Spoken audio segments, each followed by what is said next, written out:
Providence anchor Casey Hance is live this morning with Superintendent of Providence Schools, Dr. Javier Montanez. Good morning, Casey. Good morning, Doreen. We have him with us right now. Dr. Javier Montanez joining us this morning. Good to see you, my friend. Thank you. Back to school. You've heard that how many times in your life as a student, a teacher, and now, of course, your first full year as a superintendent. Yes.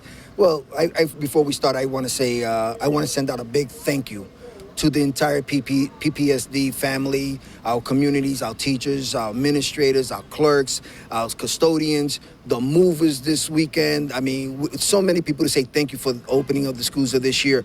This is something that it was like the last minute. You're on the 5-yard line, ready for a touchdown. We was moving into the last minute. And I want to say thank you to all of these individuals for going above and beyond, and especially the teachers who have to work around certain schedules just to make sure that they get their rooms up and ready. So I want to say thank you for those individuals, and also our parents and our students who are getting ready to come to school this year.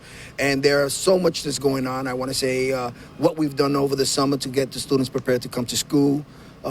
We served over 3,000 students over the summer from K to 12 for many reasons, and that's what are we doing to try to close the achievement gaps.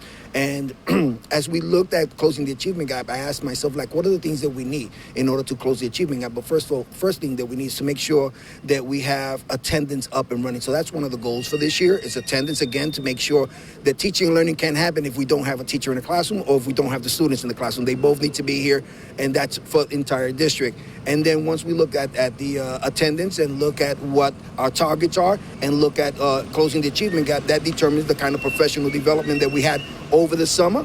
And as we continue, and not only for the classroom teachers, but professional development for all, for administrators, assistant administrators, coaches, teachers, you name it. So we're trying to make sure that we had enough professional development going on over the summer. And with that attendance, you mentioned keeping kids in school is the number one priority, and you want to make an environment that they want to go to. And all the renovations that we've seen with Providence schools certainly speaks to that.